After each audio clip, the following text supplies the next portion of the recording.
I've told this story maybe 4 times in my life. Twice to people who deserved to hear it, twice to people who didn't. I'm going to tell it right this time. My name doesn't matter much for this. I was a second lieutenant back then, 24 years old, the kind of young pilot who thought he already knew everything worth knowing. People called me Sticks on account of my legs, which were too long for the cockpit and which I was always banging on something. I flew out of a training base in the high desert. I'm not going to name it. Some of the people in this story still have families, still have careers, still have pride. I'll just say it was the kind of place where the sky went on forever, and the ground was the color of an old bone, and the heat came up off the runway in the morning like the earth was breathing on you. We flew trainers, sleek little two-seat jets, fast and twitchy, the kind of aircraft that punished hesitation. You learned to fly them the way you learned to ride something half wild. They didn't forgive much. That was the point. They were supposed to be the last hard thing before you went on to fly the real machines, the ones that carried weight, the ones that mattered. It was March when she showed up. I remember because the wind hadn't died down yet from winter, and we'd had 3 days where they grounded everyone because the crosswind on the main runway was past limits. Nobody likes being grounded. A base full of grounded pilots is a base full of bored, restless men talking too much. And that's important to what happened next, because boredom is where cruelty gets its first foothold. Her name was Maya Cordell. She came in on a transfer mid-cycle, which was unusual. Most people start a training class together and finish it together.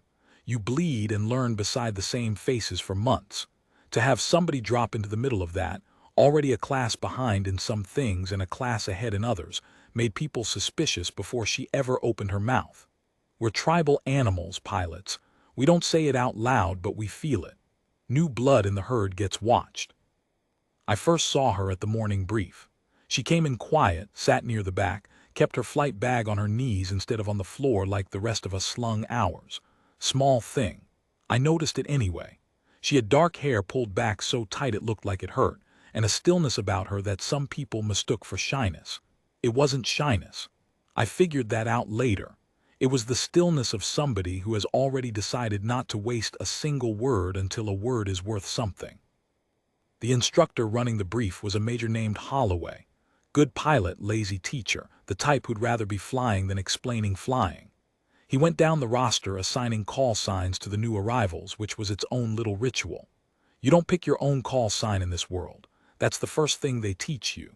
A call sign is something the herd hangs on you, usually after you've done something stupid or memorable, and it sticks whether you like it or not. There were guys named after their mistakes. A fellow in my class got tagged Splash because he'd misjudged a landing and put a perfectly good aircraft into the overrun. He hated it. We used it constantly. That's how it works. So Holloway gets to her name on the list and he pauses, looks up, looks at her. "Cordell," he says. "You got a call sign already, or we doing one for you?" And she says, clear and even, no hesitation at all, "Falcon, sir." The room sort of stopped. You have to understand, you don't asterisk announce your own call sign, and you sure as hell don't announce a good one. Falcon is a good one. Falcon is the kind of name a fighter pilot dreams about. It's clean, it's sharp, it sounds like something off a recruiting poster. Half the men in that room would have sold a kidney to be called Falcon, and instead they were stuck with names like Tubby and Drip and Splash and Sticks. So for a woman, a transfer, a stranger, to walk in cold and lay claim to Falcon like it was hers by right, it landed wrong. It landed real wrong.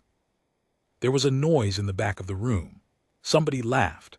Just one short bark of a laugh, half disbelief. Then another guy picked it up. Within about 4 seconds the whole room had this low, ugly hum of amusement going, the kind that doesn't have a single source you can point at, the kind that just rises up out of a crowd like steam. Holloway didn't shut it down. That was his first failure, though I didn't think of it that way at the time. He just sort of smiled, this thin little smile, and he wrote something on the roster and said, "Sure you are." And he moved on. But the damage was done. From that morning on, she was Falcon, except nobody said it straight. They said it with a little twist on it. They said it the way you say a nickname you're using to make fun of somebody. Hey, asterisk Falcon asterisk, you gonna eat that? Watch out, here comes asterisk Falcon asterisk, clear the skis. There was always that half-second of emphasis on the word, that little curl, and everybody in earshot would smirk, and she would just keep walking like she hadn't heard it. Which somehow made them do it more. I'd love to tell you I stayed out of it. I didn't. I want to be honest with you because the whole point of telling this is that it cost me something to learn what I learned, and you can't understand the cost if I pretend I was better than I was. I said it too. I called her Falcon with the twist. I remember one time in the chow hall, she reached past me for the coffee and I said, "Careful, Falcon, don't strain a wing," and the table laughed, and I felt that warm, stupid glow you feel when you've made the table laugh, and she just poured her coffee and walked off and I didn't think about it again for weeks. That's the thing about being part of a crowd that's being cruel. It doesn't feel like cruelty from the inside. It feels like fun. It feels like belonging. You're not looking at the person you're aiming it at. You're looking at the faces around you and they're laughing, and that's the whole world for a second. She didn't fight back. That's what nobody could figure out. She didn't snap, didn't complain, didn't go to anybody, didn't roll her eyes. She just absorbed it. She came to every brief early, every flight prepared, every debrief with her notes already written. She was, I'll admit it now, one of the most squared-away student pilots on the base, but that didn't help her. If anything, it made it worse, because a certain kind of man cannot stand to be quietly outworked by somebody he's already decided to look down on. It itches at him. He has to find a way to even the score, and if he can't do it in the air, he'll do it on the ground with his mouth. There was one guy in particular. I'll call him Drake, which wasn't his call sign or his name, but it'll do. Drake was the golden boy of the class ahead. Big shoulders, easy grin, a father who'd flown before him and a grandfather before that. The instructors loved him. He had that thing some pilots have where everything looks effortless, where the aircraft seems to just do what he wants without him asking. He'd never had to work for anything in his life, and it showed in the good way and the bad way both. Drake decided early that Maya Cordell was a joke, and he appointed himself the man to keep the joke running. He was clever about it, too. Never anything you could write up. Never a slur, never a threat, nothing that would survive being repeated to a commander. Just the steady drip. He'd salute her with a little extra flourish, morning, asterisk, Falcon, asterisk, like the word tasted funny. He'd ask her loud questions in the brief about basic things, things she obviously knew, just to make her explain herself in front of everybody, to make her perform her own competence like a circus animal. He started a thing where every time she walked into a room, somebody would make a high little screeching bird noise, a asterisk cree asterisk, like a hawk, and everybody would snicker. It caught on. For a few weeks you couldn't go anywhere on that base without hearing some idiot go cree when she passed. I did the bird noise once. Once. I want that on the record. Once, and even as it came out of my mouth I felt something curdle in me, because she turned and looked right at me when I did it, and she didn't look angry. She looked tired. She looked at me the way you look at a kid who's done something disappointing but not surprising. And then she looked away and kept walking, and I stood there feeling about 2 inches tall, and I never did it again. But I didn't stop the others either. Let's be clear about that. I just stopped doing it myself, and I told myself that made me one of the good ones. It didn't. Standing in a crowd that's throwing stones and just not throwing one yourself doesn't make you innocent. It just makes you quiet. Here's the part people always ask about. Why Falcon? Why'd she pick that name and announce it like that, if she knew what it'd cost her? I didn't learn the answer until much later, and when I did it knocked the wind out of me, but I'll save it for where it belongs in the telling. For now just know this, she had a reason. She always had a reason. That was the whole truth of her that everybody missed. They thought she was arrogant. She wasn't arrogant. She was asterisk carrying something. There's a difference, and most people never learn to tell it.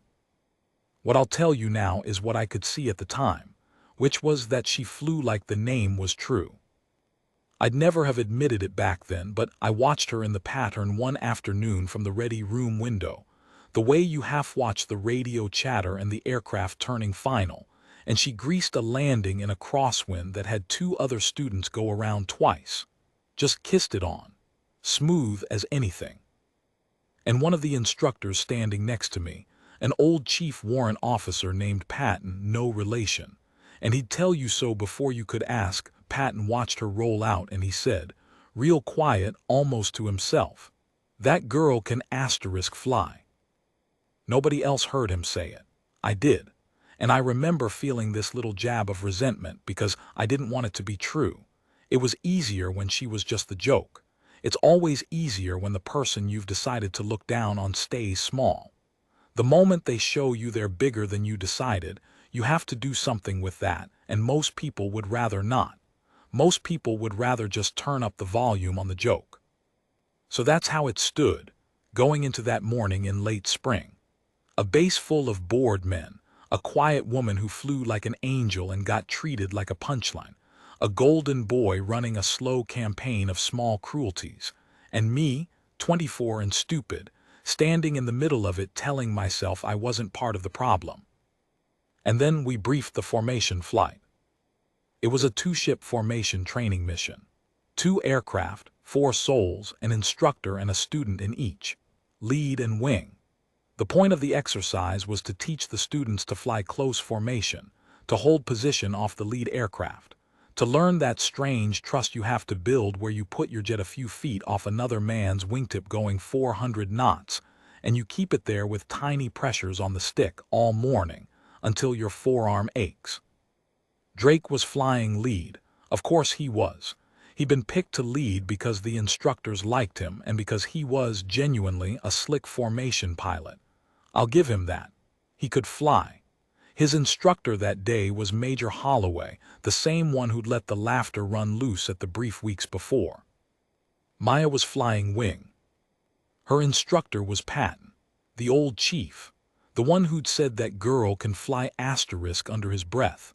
I always wondered if he asked to fly with her that day or if it was just the schedule. I never found out, but it mattered because Patton was the one man on that base who'd already made up his mind about her and made it up the right way. I wasn't flying that morning. I was on the schedule for the afternoon, so I was hanging around the ops desk, drinking bad coffee, listening to the radios with half an ear the way you do. There were a couple other guys around. We weren't really paying attention. Formation training is routine. You don't expect anything to happen. That's the whole danger of routine, isn't it? You stop watching the thing that's most likely to kill you because it hasn't yet. Brief that morning had its usual ugliness. Drake, going over the formation plan, kept addressing Maya as my wingman with this little smirk like the words were a leash. At one point he said to the room, "Now formation flying's all about trust. You gotta trust your wingman won't, you know." And he did a little wobble with his hand, the universal pilot sign for losing control, "won't get spooked and fly into me. So I'm trusting Falcon here not to choke." And he winked at her. And the room chuckled. She just nodded. "I won't choke," she said, flat, no heat in it. And somehow that flatness was worse for Drake than if she'd snapped at him because there was nothing to push against. He wanted a reaction. She gave him a wall. They walked to the jets a little after 9. I remember the morning was clear and hard and bright, that desert blue that's almost violent, and the wind had finally died down to almost nothing, which is why they were flying formation that day in the first place. Good air. Smooth air. The kind of morning that lies to you. I half listened as they checked in on the radio. Drake's voice, easy and confident, leading the check. Maya's voice, clipped and exact. They taxied out, ran up, got their clearance. Took the runway in formation, which is a thing that always looks beautiful no matter how many times you see it. 2 jets side by side, then the rumble building, then both of them rolling together and lifting off a heartbeat apart and tucking up into the climb like one creature. They went out to the working area to the north, a big block of empty sky over empty desert where students could make their mistakes without hitting anything. For maybe 40 minutes the radio chatter was routine. Drake calling maneuvers, Maya answering, the instructors throwing in the occasional correction. I drifted. I refilled my coffee. I talked to a buddy about a girl I was trying to impress in town.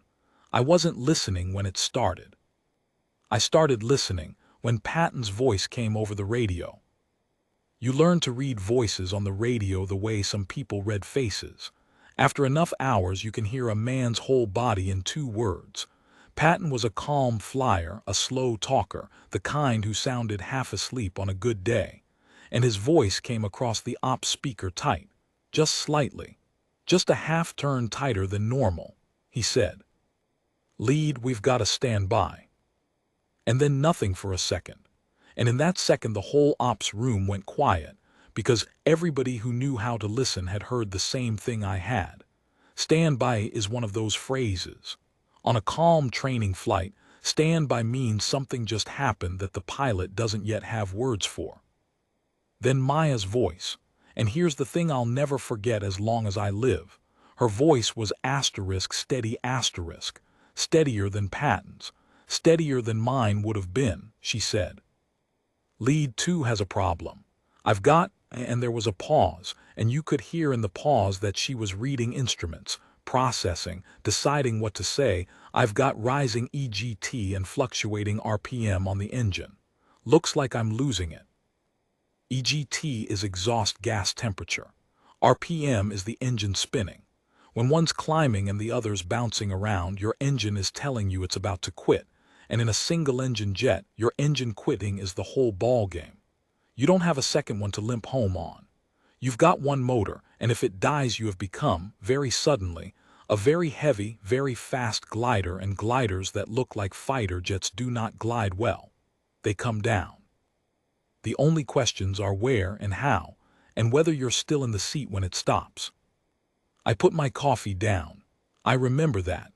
I put it down on the desk very carefully, like it was made of glass, like being careful with the coffee would somehow help her. Drake's voice came on, and for the first time in the months I'd known him, the easy confidence was gone. He sounded young. He said, "To say again, you declaring." And Patton's voice cut in, and now it was steady again because the old man had gotten his feet under him. "Lead, push it out, give her room. 2's got a sick motor." Which was him telling Drake to fly his own aircraft away and stop crowding the emergency. Even in that moment, the formation discipline mattered. 2 jets closed together, one of them losing power, is 2 problems instead of 1. Then it was Maya and Patton's airplane, alone in the sky with a dying engine, and the rest of us on the ground, holding our breath, listening to a speaker.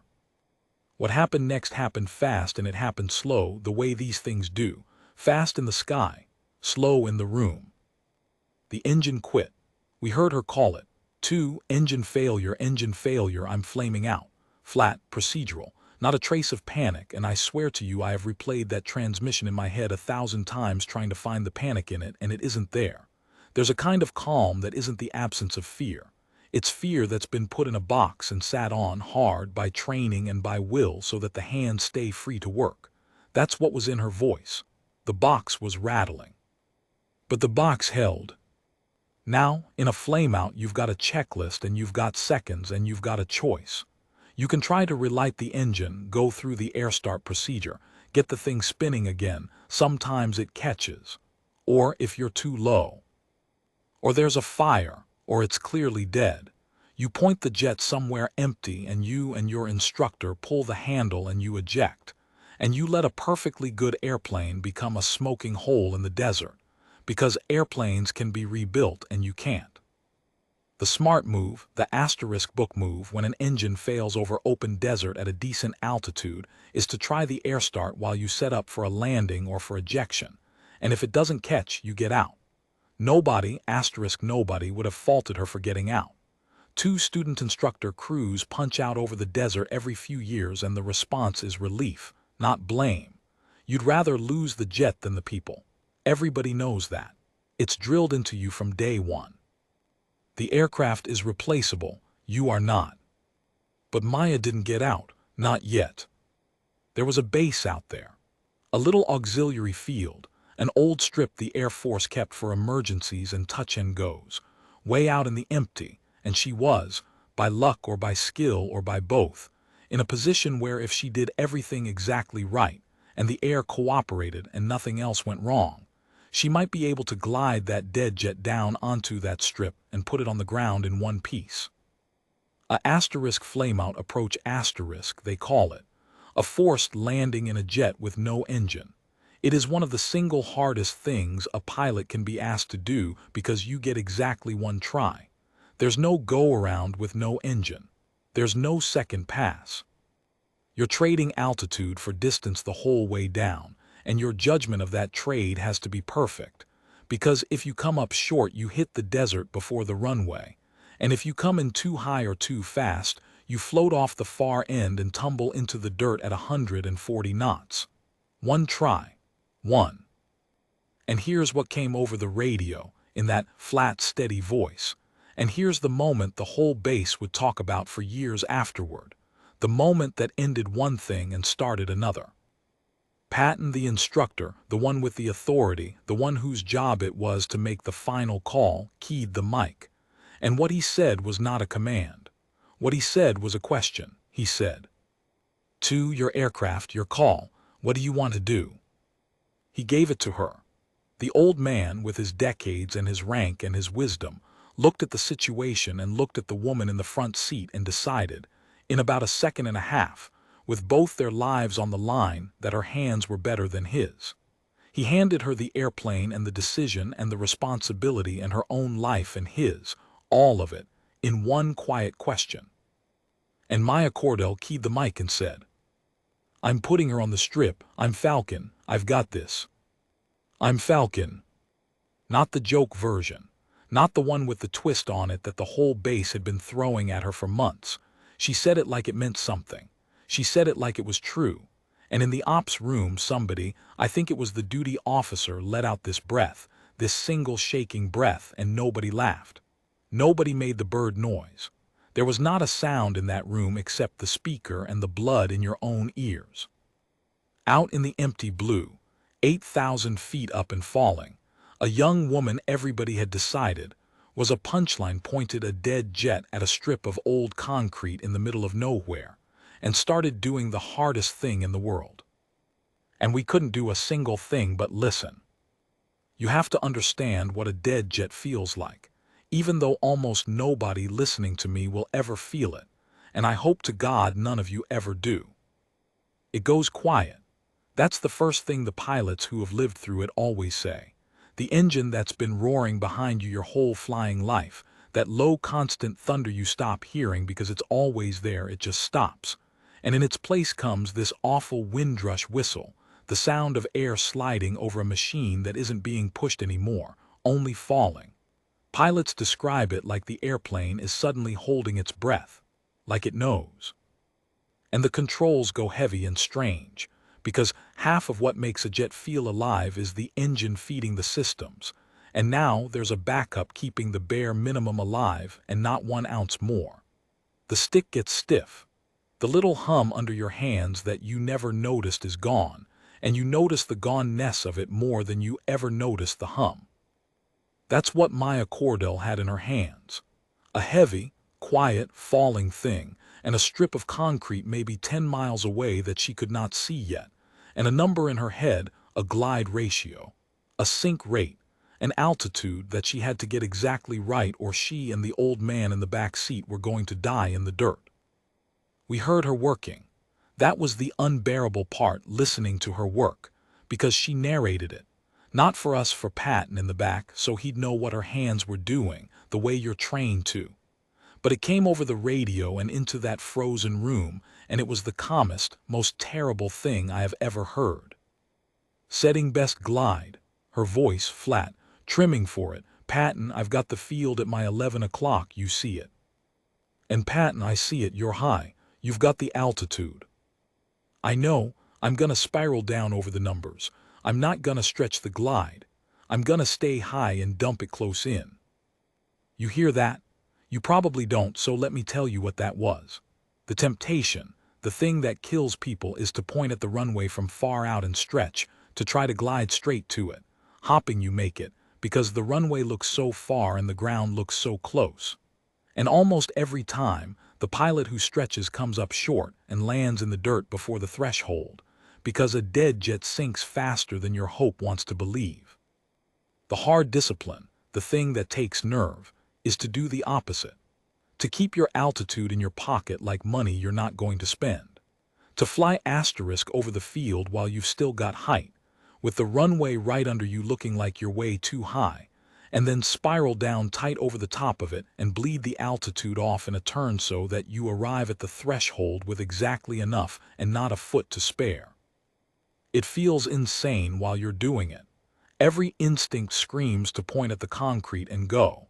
And a 24-year-old student pilot in a dead jet with the box rattling inside her did the disciplined thing instead of the instinctive thing. She kept her money in her pocket. "Gear," she said. "I'm putting the gear down." A pause on the radio. Then Patton, and I could hear that even the old man was holding something back in his voice now. "You sure? You drop the gear, you add drag, you can't take it back." "I'm sure. I've got the altitude for it. I want the wheels down early in case the hydraulics quit on me late." She was thinking ahead of the airplane. Do you understand how rare that is? Most people, in an emergency, the airplane is ahead of asterisk them. Things are happening to them faster than they can react, and they're always a half-second behind, grabbing at problems after the problem's already arrived. The great ones, the natural ones, they get asterisk ahead of the machine. They're solving the problem that's about to happen while it's still in the future. She was 19 seconds, 30 seconds, a full minute ahead of that jet the whole way down. She'd already lived through the landing in her head before the wheels ever touched. The duty officer had the auxiliary field on the line. They were rolling the crashed trucks out there, but the aux field was bare bones. The trucks were slow, and everyone knew the trucks would not matter. The trucks are for after. The trucks don't fly the airplane. Nothing was going to help her now except her own 2 hands and whatever was inside her. "Coming around," she said. Her voice tightened just a hair for the first time because now came the part where it all got spent at once. "I'm in the spiral. Speed's good, watching my aim point." Silence, windrush over the open mic. Pat and Brace were committed, no going around, 1 shot. "Your aircraft," the old man said. 3 syllables, "your aircraft." He gave it to her one last time. He had a stick in the back. He could have taken it. Any instructor in the world would have been within his rights to take it, to say I've got it and fly it himself. He didn't. He sat in that back seat with his hands in his lap and bet both their lives on her, and the only thing he said was asterisk your aircraft asterisk, which in our world is the deepest thing one pilot can say to another. It means, I trust you with the only life I've got. Then there was a long, long stretch of nothing, just the open mic and the wind. 10 seconds, 15. In the ops room nobody moved. A guy next to me had his fist pressed against his mouth. The duty officer was leaning over the radio like he could climb into it. And then, blowing out distorted over a hot mic from a jet that was about to either live or die, we heard her voice change. It dropped low and fast and steady, the way a voice goes when the hands and eyes have completely taken over, and the talking part of the brain is just along for the ride. Threshold over the numbers, hold it off, hold it off, hold it. A sound, a scrape, a thud, a rush. Then nothing. The radio went dead quiet, and in that quiet 1,000 of the worst pictures your mind can make all happen at once. I have never wanted to hear a human voice so badly in my life. It felt like an hour. It was maybe 4 seconds. Then Patton's voice, cracked wide open, all the calm gone, just an old man laughing and crying at the same time into a microphone. "She's down. She put it down. We're asterisk down and we're asterisk stopped and we're God Almighty, Falcon put it on the numbers. Falcon put it on the numbers." The ops room came apart. Grown men, fighter pilots, hard cases who'd never shown a soft thing in their lives, were shouting and grabbing each other, and one of them was crying openly and not hiding it. The duty officer dropped his pen and just put both hands flat on the desk and bowed his head. And I stood there with my dead coffee, and I realized my own face was wet, and I hadn't even felt it happen. She'd done it. No engine. One shot. A dead jet, a tight spiral, the gear down early, the altitude kept in her pocket, the disciplined turn, the threshold, hold it off, and a perfect forced landing on a bare strip of desert concrete that 99 pilots out of 100 would have walked away from in the dirt or in a parachute or in a body bag. She put it on the numbers. And the last thing that came over the radio, before the crash trucks finally got there and the formal procedures swallowed everything up, was Maya Cordell's voice. The box was open now. You could hear it. There was a shake in it finally. The fear let out all at once now that it was safe to feel it.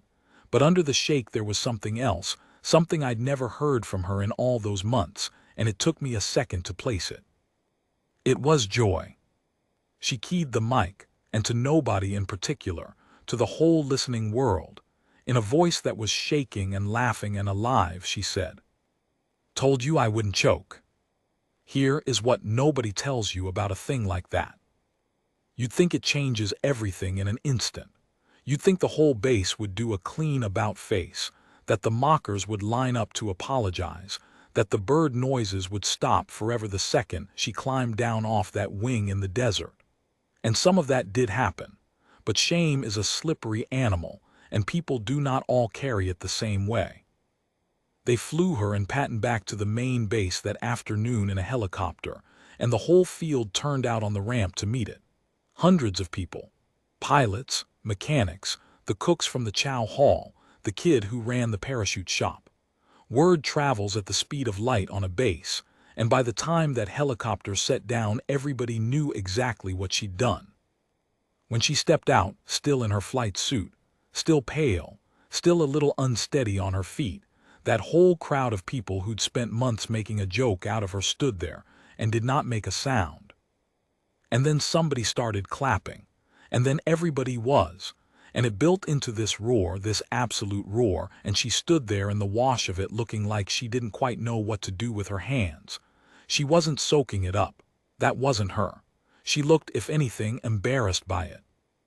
She gave this small, awkward nod, and she found Patton in the crowd, and she went and stood next to the old man, like he was the only safe spot, and the two of them just stood there together while the base lost its mind around them. Patton, I found out later, told the investigation board flat out, "I never touched the controls, not once. From the flameout to the full stop, that was all her. I was a passenger. The best landing I've seen in 31 years of flying, and I had nothing to do with it." He said it on the record. He made sure it was on the record. He could have taken a slice of the credit and no one would have blinked. He gave her all of it. Now the bird noises stopped. I'll tell you that.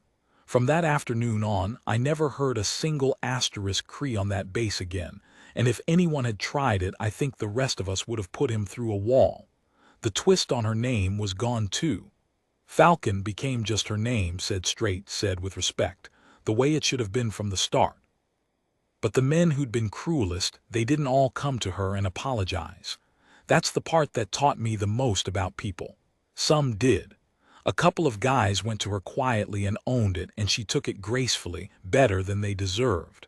But the worst ones, the ones who'd really run the joke, mostly just went quiet. They couldn't look at her. They'd been the loudest about how she didn't deserve the name, and she had just gone and earned it in the most absolute way a person can, in front of God and everybody. And there is nothing a small man hates more than being proven small in public. So they didn't apologize. They just avoided her.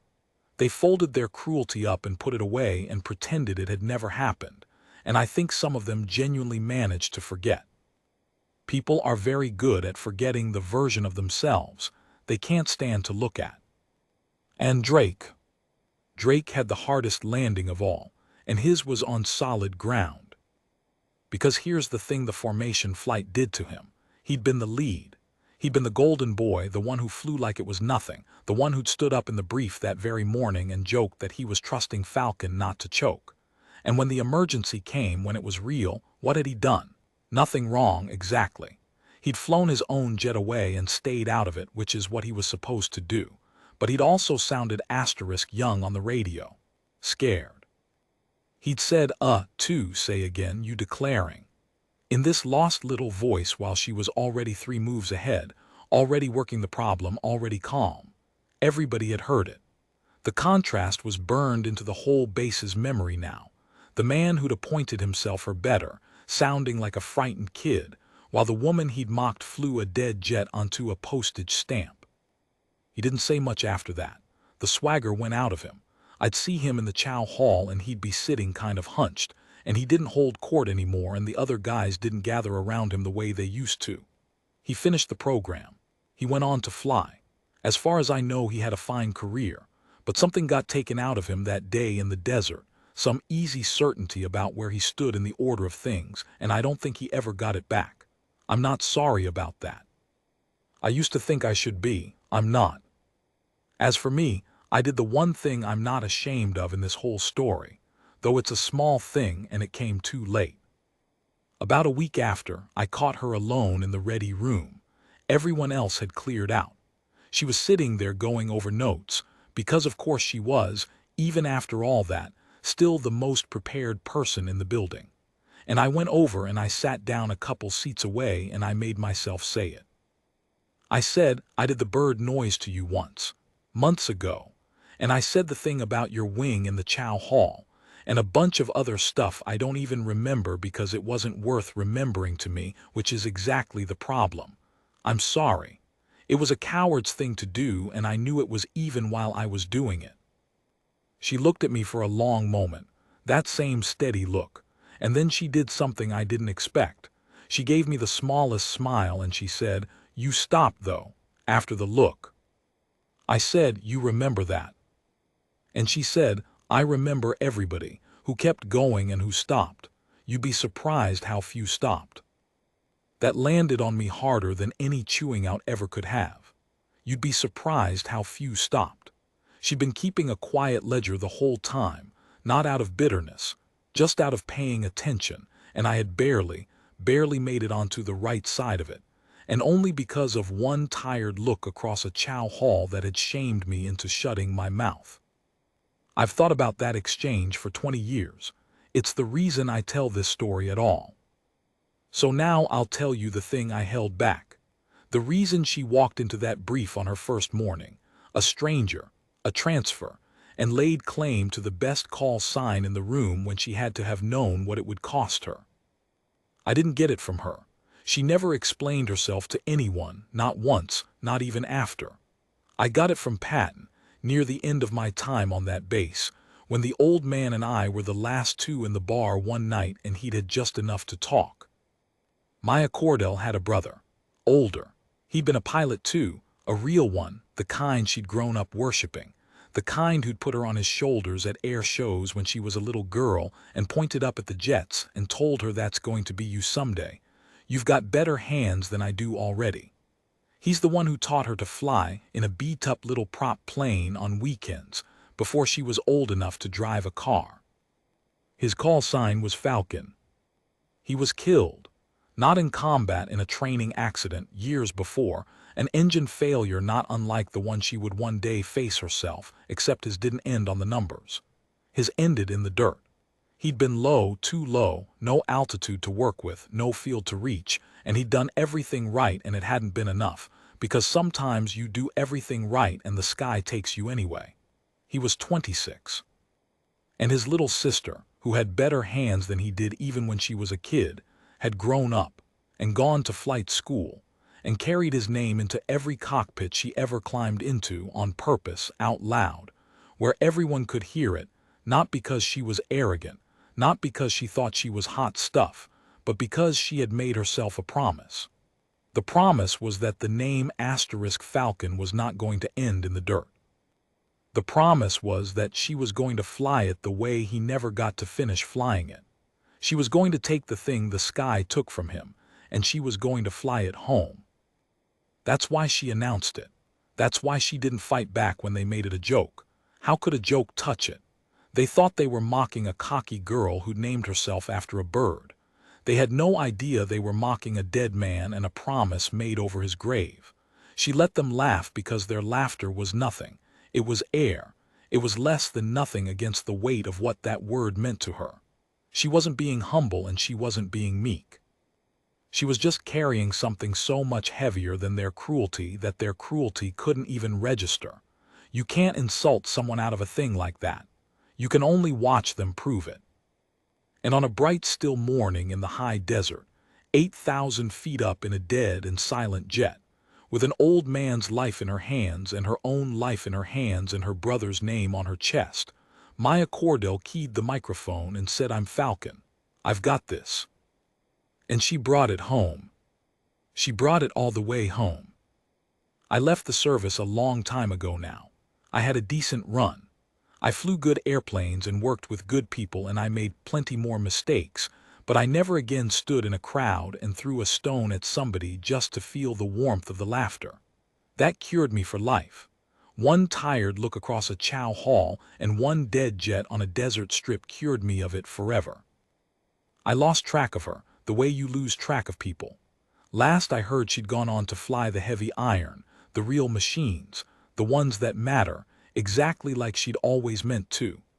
I like to think she's still up there somewhere. I like to think there's a little girl at an air show right now, on somebody's shoulders, pointing up at a jet going by and being told that's going to be you someday. People ask me when I tell this what the lesson is. I never quite know how to answer that because I don't think it's the kind of thing that fits in a lesson. But if you held my feet to the fire, I'd tell you this. Be careful who you laugh at. You almost never know what they're carrying. And the quietest person in the room, the one who won't fight back, who just absorbs it and keeps showing up early and prepared and steady, that's very often not the weakest person in the room. That's the one you'll be telling stories about for the rest of your life.